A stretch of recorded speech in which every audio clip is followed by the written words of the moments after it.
માટે 84 કોષમાં વ્યાપેલી પ્રભુની આ પ્રત્યેક લીલાઓમાં જે બ્રજભક્તોએ આનંદ લીધો છે, એ જ બ્રજભક્તો 84 વૈષ્ણવ રૂપે ભૂતલ પર પધાર્યા.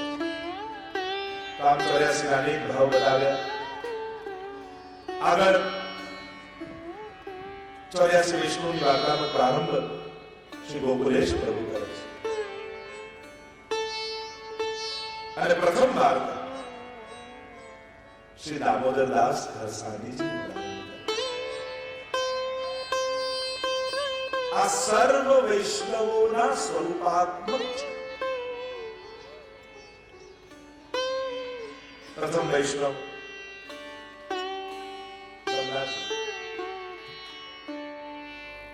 84 વૈષ્ણવની વાર્તામાં તો પૂર્વજન્મનો યા પૂર્વ જીવનનો બહુ વિસ્તાર નથી. આપણે ત્યાં 3 જન્મની વાર્તા કહેવામાં આવે છે. 84 વૈષ્ણવ નીચે જુઓ તો 3 જન્મ કી વાર્તા. 3 જન્મ કયા? તો કે પહેલા લીલામાં આ જે સખી સ્વરૂપે હતા એનો પહેલો જન્મ.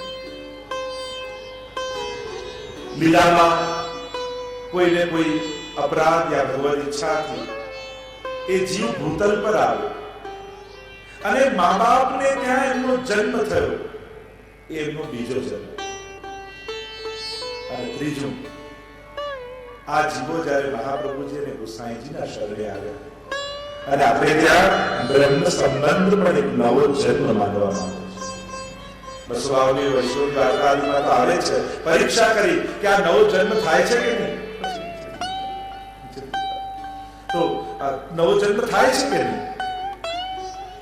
અને ત્યારે પરીક્ષા કરી અને ધન ગીરવે મૂક્યું કે મેં આ જન્મમાં તમારી પાસે નથી લીધું, સાબિત કરીને બતાવ્યું અને પ્રમાણિત કર્યું કે બ્રહ્મ સંબંધ એ નવો જન્મ છે. તો આમ 3 જન્મની વાર્તા આપણે ત્યાં માનવામાં આવે છે. 84 વૈષ્ણવની વાર્તામાં લીલામાં એમનું શું સ્વરૂપ છે એની ચર્ચા પહેલા કરવામાં આવે. કારણ લીલામાં જે સેવામાં એમની રુચિ છે યા જે પ્રકારની પ્રકૃતિ છે એ પ્રકારની ભાવના લઈને ભૂતલ પર આવે છે. અને જેમના દ્વારા એમને શ્રાપ લાગ્યો હોય એમના હાથે ફરી એમનો લીલામાં સ્વીકાર થાય છે. દમલાજીની વાર્તામાં જો પ્રવેશ કરીએ તો આ દમલાજીનું લીલાત્મક સ્વરૂપ ક્યાં તો જન્મ નથી, ક્યાં તો પ્રાગટ્ય છે. લીલામાં જ્યારે પ્રગટે છે આ સર્વ ગોપીજનો ભગવદ ઈચ્છા યા સ્વામીજીની ઈચ્છાથી એ લોકો એ જ પ્રકારે એમનું પ્રાગટ્ય છે. શ્યામા સતદલ નયન સુંદરી જેમ ગોપાલદાસજી પણ વર્ણન કર્યું છે કે ત્યાં સ્વામીજીના હૃદયમાં જાગતા મનોરથો સખી સ્વરૂપે પ્રગટ થઈ જાય છે. અને જે ભાવના પ્રગટ થઈ હોય એ જ ભાવના, કારણ કે ત્યાં બધું સ્વરૂપાત્મક છે એટલે સખીનું સ્વરૂપ ધારણ કરીને એક સમય તત્કાળ પ્રગટ થઈ જાય ઠાકોરજી અને સ્વામીજીને સુખ આપવા માટે. તો આવા કરોડો ગોપીજનો છે, કોટી કોટી ગોપીજનો છે. અને ત્યાં જન્મ નથી કે બાળપણથી લઈને યુવાન, ત્યાં 3 વસ્તુ લીલામાં. એક, કાલકૃત ક્ષય નથી, કર્મકૃત પરિણામ નથી અને સ્વભાવકૃત બંધન નથી. આ 3 વસ્તુ લીલામાં નથી. ત્યાં જે રીતે સ્વામીજી અને ઠાકોરજી એમને પ્રગટાવ્યા છે એ જ રીતે સદાય રહે છે. 16 વર્ષના ગોપીજનો પણ 16 વર્ષને એક દિવસના નથી થતા, એ સદાય 16 વર્ષના જ રહે છે. કુમારિકા આ જે શ્યામા સ્વરૂપે પ્રગટ છે એ જ રૂપે રહે છે. વ્રજમાં પણ ઠાકોરજી 11 વર્ષ ને 52 દિવસ બિરાજ્યા.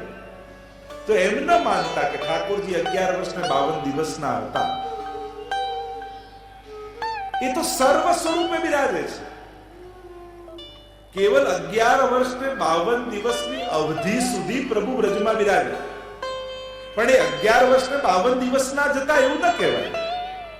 તમે હવેલીમાં જ્યારે પણ ચિત્રકામ વાળી પીછવાઈ જુઓ છો, ત્યાં તમને ક્યારે ઠાકોરજી 11 વર્ષના દેખાય છે? બાળક જેવા દેખાય છે? કોઈ પણ પીછવાઈમાં એ તો કિશોર જ દેખાય છે. રાસ કરતા દેખાય, હોલી ખેલતા દેખાય, દાન માંગતા દેખાય, કોઈ બાળક તો દેખાતું નથી. એટલે કે પ્રભુ તો ત્યાં સર્વ સ્વરૂપે બિરાજે છે. ભક્તોનો જેવો ભાવ હોય એવા સ્વરૂપે બિરાજે. જેનો બાલ ભાવ છે એના માટે બાળક હોય, જેના માટે કિશોર ભાવ હોય એના માટે કિશોર પણ હોય.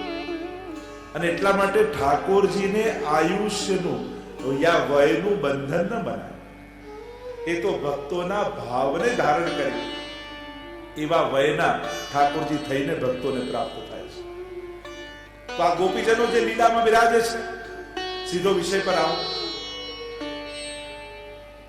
શ્રી દમલાજીનું સ્વરૂપ લીલામાં લલિતાજીનું સ્વરૂપ છે, મધ્યાજી સ્વરૂપે છે.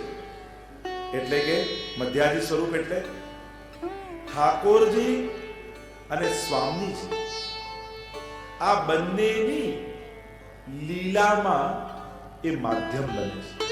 એટલે મધ્યાજી. એ માન લીલા હોય, એ દાન લીલા હોય, એ રાસ લીલા હોય, એ ખેલ લીલા હોય, અનેકવિધ પ્રકારની લીલાઓમાં આમનો રોલ, આમનું કાર્ય મધ્યાજીનું છે. એટલે કે યુગલ સ્વરૂપની અંદર અનેક રસાત્મક લીલાઓ પ્રગટ થાય, અનેકવિધ પ્રકારની લીલાઓ એ કરે, એના નિમિત્ત આ બને છે. અને બંનેને કેમ સુખ થાય, બંનેને કેમ આનંદ થાય, બંનેના મનોરથો કેમ પૂર્ણ થાય, એમાં આ નિમિત્ત બને છે. એવું આ લલિતાજીનું સ્વરૂપ છે. બંનેના સુખનો વિચાર કરી બંનેને આનંદ પ્રગટાવે. જેમ એક ઉદ્દીપન હોય, એક આલંબન હોય. આલંબન વિભાવ અને ઉદ્દીપન વિભાવ.